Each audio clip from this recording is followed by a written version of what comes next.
Yeah, at some point we're gonna have a proper space like that too. Yeah, I've been working real hard on this video, and Chris, I don't know if you had a chance to check out my new website for the modeling agency, but this is the set that's seen on that. Oh, okay. Yeah, I haven't seen it just yet, but from what I saw of your photography, it's pretty good. You saw what? Well, from what I saw of your photography that you did on Facebook, yeah, it's pretty good. Yeah. Thank you. And it was, I take no credit. I was not a photographer. We had pros, and of course we talent and everything like that, but we're just blessed to work with some really great people. Yeah, I'll have to show you some of the stuff I did when I did photography. I did model photography as well at one point. You were doing models? Yeah, I had when we were in Nebraska, I did photography and had several models. So yeah. All okay. Right. Here we go. Oh.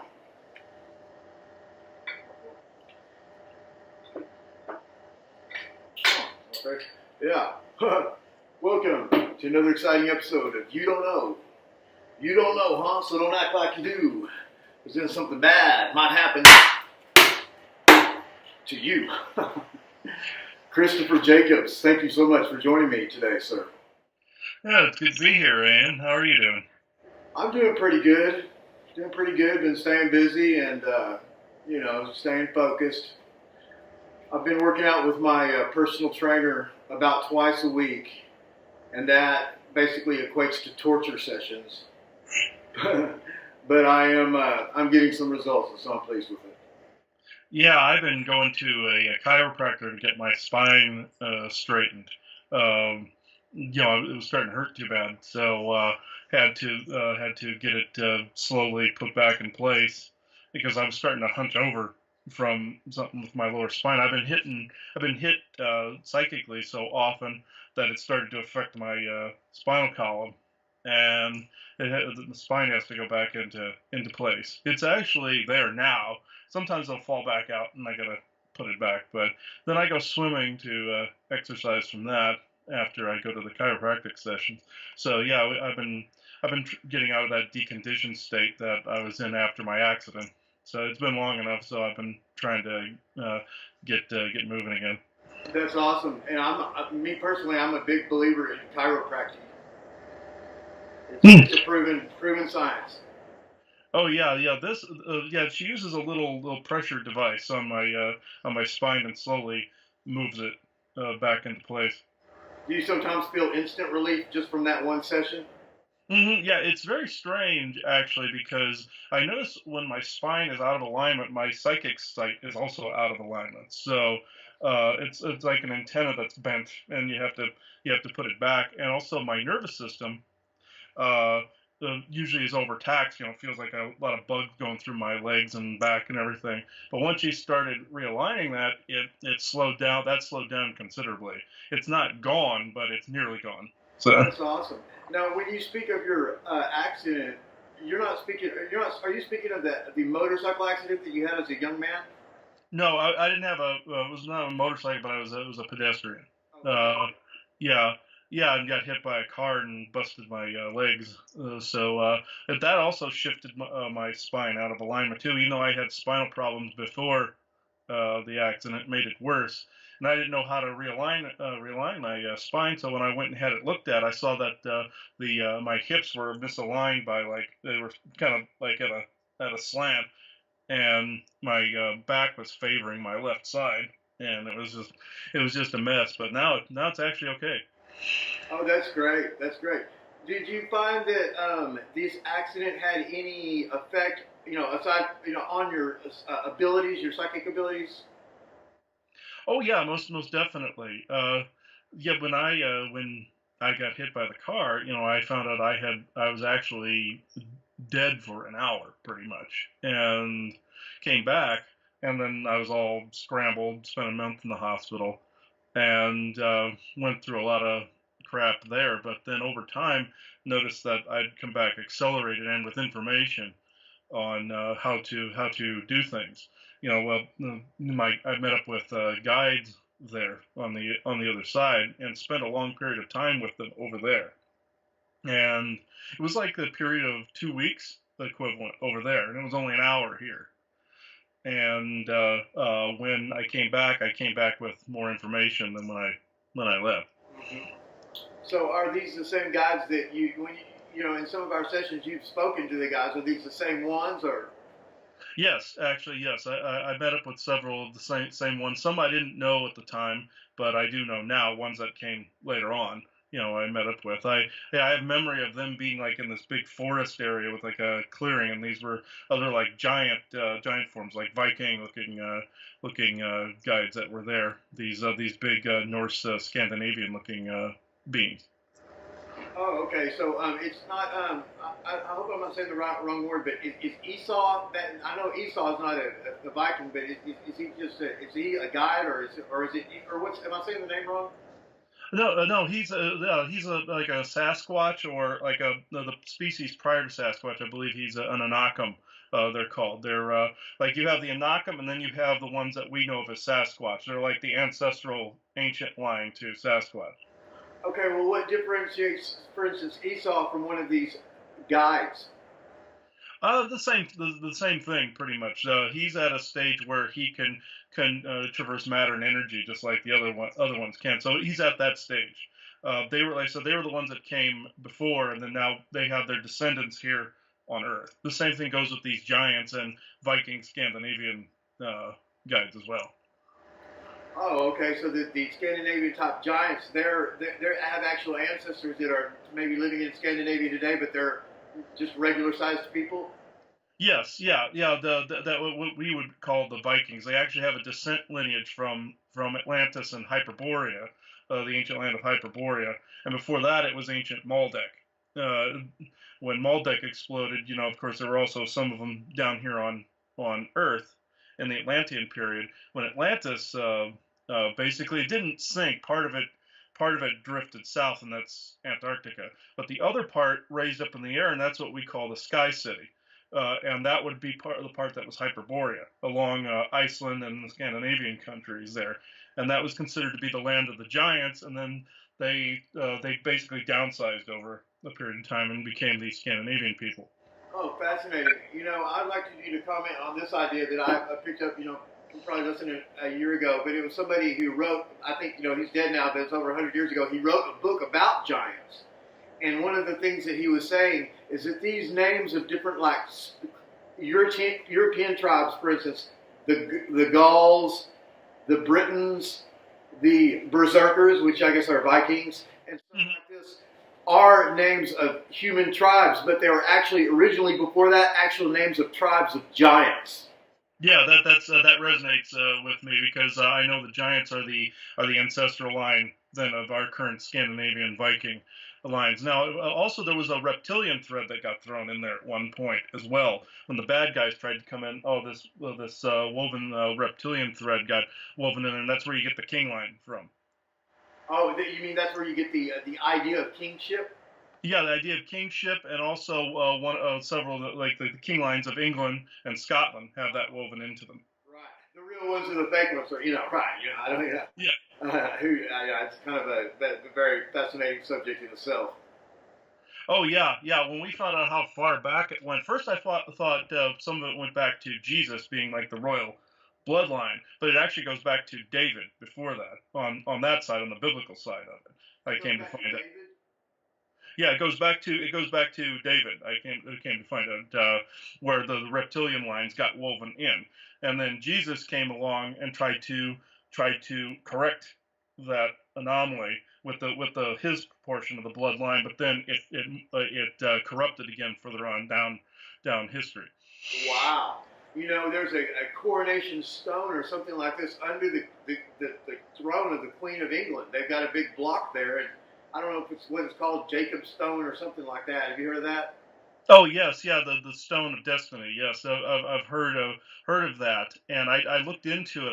I did a channeling on this, and basically found out it's based on a piece of equipment that had to do a lot with the energy collection that we spoke about before. And the thrones of people in the chairs are just like the archon forces that are in the energy collectors at the bottom of the under the churches and such. So yeah, it's the same. It's pretty much the same thing. Kind of like a soul trap or a soul collection device or something like that. Yeah, to where they just keep kind of regurgitating the same soul in the same position over and over again. Yeah.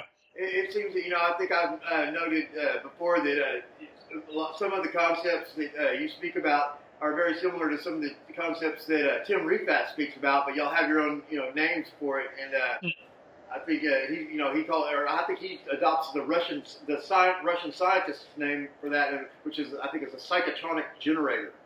hmm Yeah, I looked into that when you told me about that, and it's pretty much the same. He just names different things, and yeah, I came to find out the whole symbol of kingship and the throne and everything had to do with that basically that form of energy collection. The crown did too. It was actually a device that these dark Anunnaki came up with to enhance certain psychic abilities, but at the same time ensnare the person that actually gave the consent to put it on to begin with. And eventually they were overthrown. That's where you get the stories of the evil kings that eventually the people overthrow them and start the cycle over and over again. And then somebody else in the crowd gets chosen, and then they ascend to the throne, and then the same thing keeps happening over. That's why you have those stories like that. Right, and some of these kings didn't have a very good reputation.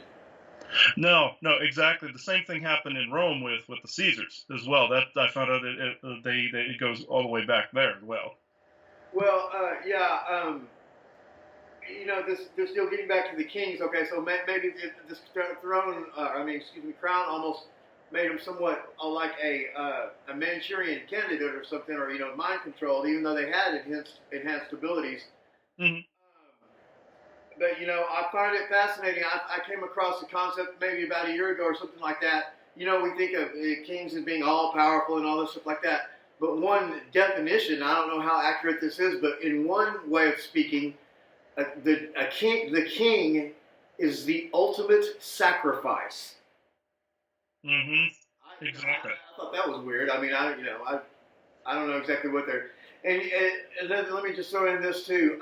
Some of the readers, uh, viewers know, and of course you know that my real name is not A.N.THROPOS. My real name is King Mahon. Okay, and so I was, the name King I was named after my father's uncle, who was a favorite uncle, and then before then it was somebody's last name. You see, King, and it went first name, last name to a first name, and then of course Mahon. I looked that up in the Webster's Dictionary, 1957 Webster's Dictionary, and it had two definitions, and one of them was hellhound, and the other one was Satan. Satan, S-A-T-A-N. Oh wow. I just thought that was bizarre. And what the excuse that I came up for that is you'd think like in these Scottish Highlands and stuff like this, if there was a small clan or tribe, they would want to have just the scariest name, so the people wouldn't kind of mess with them or something. So I'm thinking maybe it's something like that.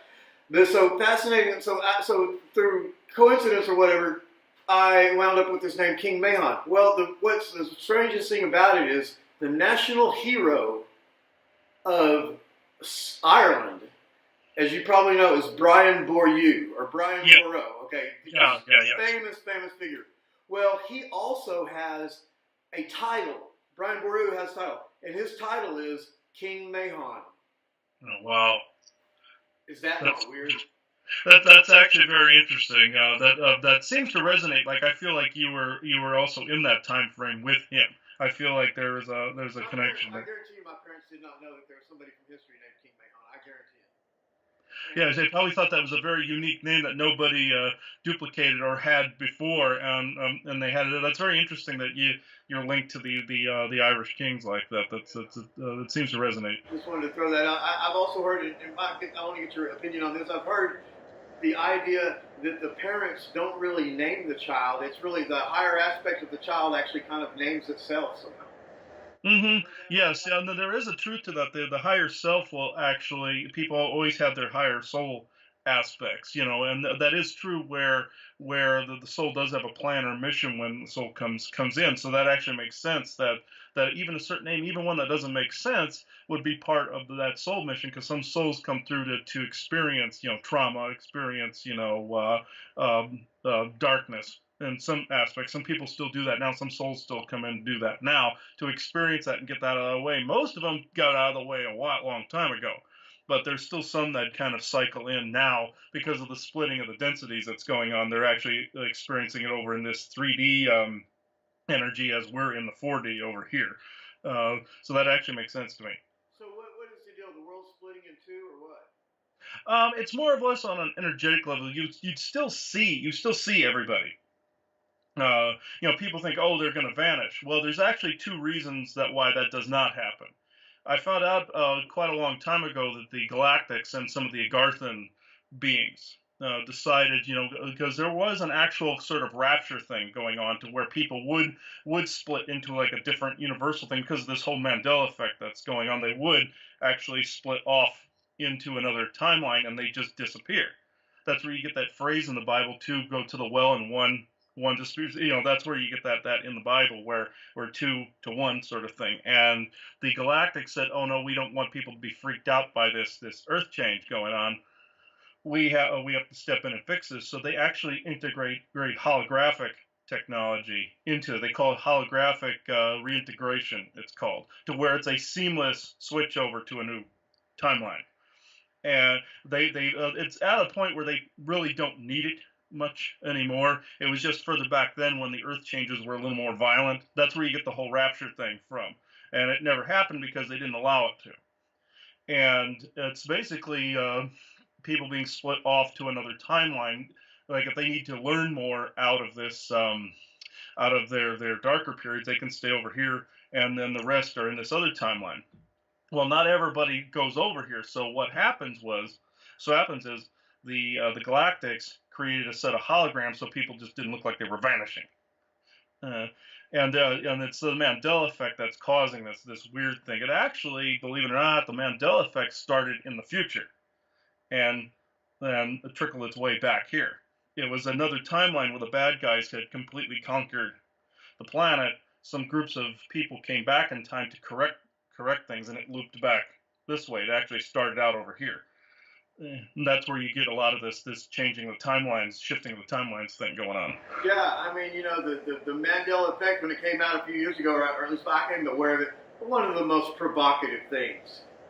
I mean, the idea that in the movie Snow White with seven dwarves. I mean, I'm not sure, which timeline you come from, or whatever, but I'm telling you that the word in the movie is mirror, mirror on the wall, who is the fairest of them all? But apparently, that's not what it is anymore. Yeah, exactly. Yeah, and there's like the whole Bernstein Bears thing too, where the spelling changed and everything. Now, there's another aspect to this too: the Cabal tampering with the Montauk Project and the time travel portals as well. There's another aspect where they actually did change history to favor more of the Nazis and the Cabal taking over completely, and that started to shatter aspects of time. That's where you get another half of the Mandela effect from as well, from here. The Cabal used the portal technology to go back and diddle with time where they didn't like how things turned out for them. That's why I heard some reports of people that have spotted Montauk agents even in nowadays from back then, from the late 70s, actually appearing here because they went ahead in history to see how far ahead their empire actually lasted. Uh, Wearing 70s style clothes and little pocket organizers and stuff. Yeah, people have spotted them. That's where some of the Men in Black incidences come from. That's why they don't change outfits. They're from back. Some of them are from back here. Some of them are artificial intelligence, and they just keep this same the same style. But some of them are the agents, time travel agents from back then. That's why the style doesn't seem to change. Is there anything good about artificial intelligence? No, I no, didn't think not from what I've seen. No. I couldn't come up with anything. No, no. There's actually three types of artificial intelligence from what I've found out. Photonic, which is light-based and holographically based. Technological, which would be nanite and or mechanical. And the third type is viral. like biological Is one that of they those black goo? yeah, that would be like the black goo. That's also nanotech as well. Oh, That's a bunch of nanites yeah. clustered. Yeah, and the viral would be a behavioral change virus that gets uploaded to somebody. It's on the codes for the machine working are on like a biochemical level, where like it's like an RNA sequence of some sort, and it's uploaded to people. And if that wasn't, complex enough, I came across the idea that, and I was kind of discussing this for a while, that, just only that I didn't formulate it, but I heard it, but, the idea that some of this black goo comes from outer space on meteorites, and that, but some of the black goo is somehow produced by the Earth Mother, and so there's actual a battle of goo versus goo. Yes, there's also the Earth Mother also creates shungite as well. Will generate shungite and to combat the AI form. So it comes up in a black form as well. It's a form of carbon, and it has the ability to block and shield against AI. So that's an Earth natural immuno defense. Even though other aliens, I thought at first had brought it to Earth and cultivated it here from a distance, they actually what they did is they took it from here and cultivated it on their own planets for protection purposes. But it really came from here. It's interdimensionally based. Since Earth is on an interdimensional nexus, we get all these special gifts from the Earth Mother that get manifested here all the time. Amethyst is one of them. I found out they don't have that anywhere in the galaxy. It's even though it's a form of quartz, they don't have it. It comes from here. Those special objects and crystals and everything get thrown through the timelines and ethers here, to our version of Earth every now and again. But the black goo, what happened with that was it's a degenerated gray is what it is, or dark Anunnaki that melts down into this goopy form and goes into a mechanical sphere. And it's almost like it's like an oil. And also some of the black goo that exists on Earth in different pockets that isn't earthly based, it's artificial intelligence based, has bits and pieces of assimilated creatures in it too. This is why it can be conjured and take the form of other like reptilian and dinosaur and creature forms and ghoul forms because it's based on whatever the AI assimilated at one time as well. Wow. I don't know if you've heard that. There's been some testimony and stuff like that that supposedly the idea of the Falklands battle, Britain against Argentina, of these supposedly worthless Falklands Islands, there are actually great deposits of black goo there, and that's what they were fighting over. Yeah, somebody had me remote view that area one time, and I felt like I was being pulled towards that. Like I felt this giant hand trying to pull me down. And there are deposits of this goop that bubble up periodically, and I've seen it also. Somebody had me remote view somewhere in Ireland one time, and they said they thought that they may have spotted some black goo, and I got the same effect where it tried to pull me under, and it was the same thing.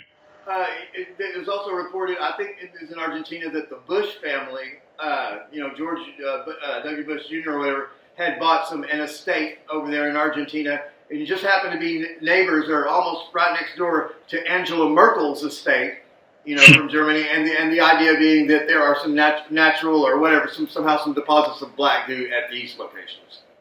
Yes, yeah, exactly, and they also can create more too. Since it's nano-based, they can actually create other deposits. Whereas they can deposit anywhere they want. But also, I found out this is why the U.S. government and the cabal and them do fracking operations. They're looking for trapped black goo and nanites within the granite, natural deposits of it. You can see when Maldek exploded, chunks of this flung down with pieces from the meteorites from Maldek. There's reports in ancient times of fire raining from the sky prior to the flood. And what happened was this black goo and nanites got trapped in these bubbles in between in the granite.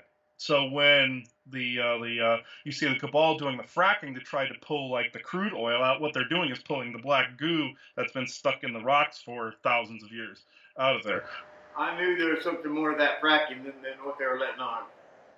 Yeah, I found that out, and I found out some certain hot springs that are out there that are supposedly healing hot springs. All the little flashes you see in the water, those are nanites that are actually feeding on people's energy that are swimming around in there, because they're coming from the granite. that's nearby to see, like, if there's I always ask people when they've gotten sick, and they said they went to a hot spring. I said, was there a fracking operation nearby?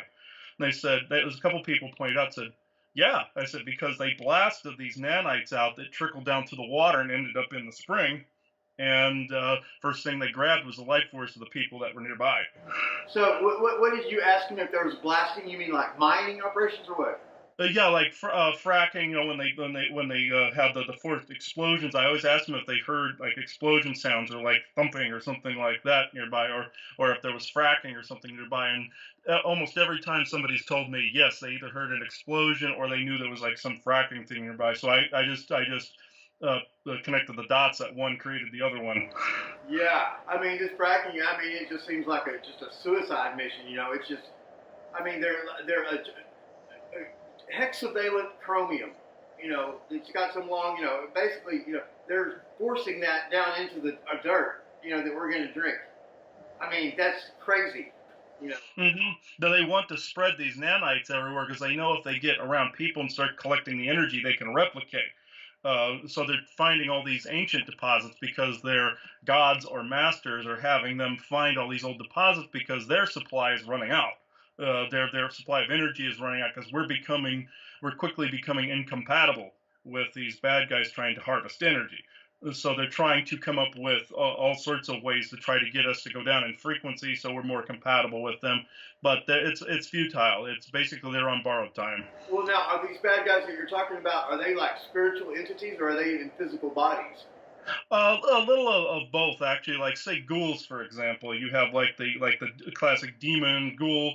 The horns. And that's a Draco reptilian that is loaded with nano tech and computer tech on the inside. They're fully dependent on that, and that energy goes to the black goo, which is nanites.